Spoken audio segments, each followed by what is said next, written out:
What's up, YouTube? This is Thomas from Thomas Invest and thank you for watching. Today I want to talk about eBay. They recently announced their quarterly results and in this video I want to show you my fundamental analysis. But first I want to show you some interesting facts that I discovered in the 10K file and the investor relations. If you're new to the channel, make sure to subscribe to get notified when I'm posting a video. I also appreciate an early thumbs up which helps me within the YouTube algorithm. For now, let's dive into it. eBay is an online shopping site that's best known for its auctions and consumer-to-consumer sales. It's also extremely popular for online merchants to use as a sales channel. eBay is available in many different countries. First, let's take a look at the historical stock price. We see that since the crash of March last year, the stock is up more than 160%. At this moment, the stock is at all-time high at closing price. The all-time high trading stock price was $76. eBay has a market cap of almost 48 billion. In this chart we see that the US is the leading market with 40% of the revenue.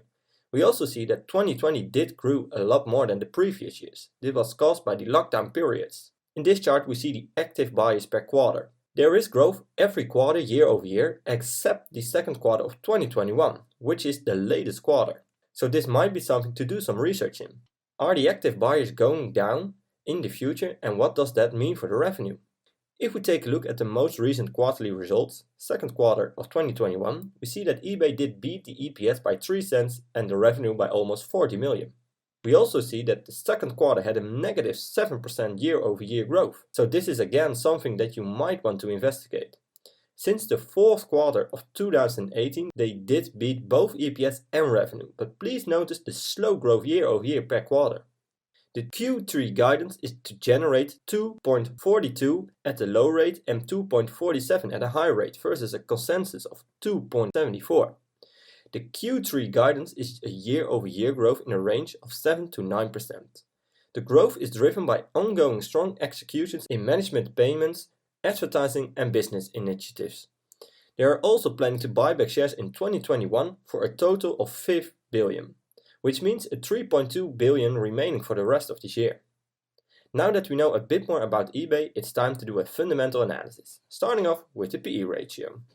eBay has a PE ratio of 17, so this means a check. Keep in mind that this PE ratio is also below 20 because of the Roni virus. eBay did benefit a lot of all the people that were staying home. eBay has a profit margin of 25%. This is above the minimum of 10%, so it's a check mark. But to be honest, I wouldn't expect any less from a site like eBay. Since 2016, the revenue of eBay is up 10%, so it's a check mark again. In this chart, in 2018 and 2019, the revenue was down, so this might be something to be worrying about. Can they maintain this growth? The profit is down since 2016 and is also not consistent. This is a red X because it's down. It's the same story as with the revenue. Can they maintain this growth in the future?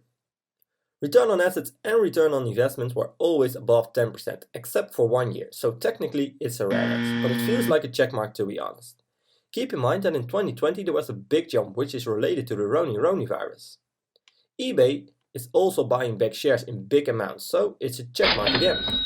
This is where the investor gets its value. Shares outstanding is decreased by almost 40%.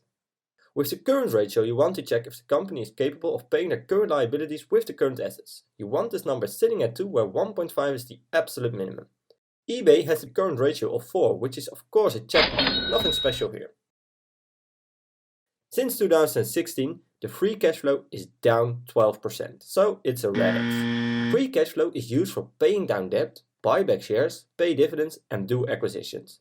So it's very important that this number is increasing year over year. As always, we have 3 stock price targets, a low multiple for slow growing companies, a mid multiple for average growing companies, and a high multiple for fast growing companies.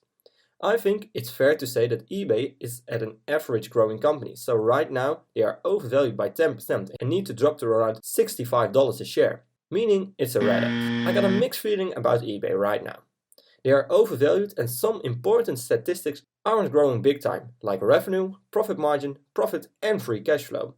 But the best thing I can find about this company is the amount of shares they do buy back. They also started to pay dividends since 2018. I think when the revenue is going up big time and free cash flow follows, it might be an interesting company. For now, I will skip them and I will find some better ones. But remember to always do your own research and never fully trust on what I or other YouTubers say about a stock. I'm not a financial advisor and this content is just for entertaining purposes only. I hope you liked this video and I did bring some insights of the company to you. I would really appreciate a thumbs up and make sure to subscribe to get notified when I'm posting a new video. Thanks for watching and I will see you in my next video.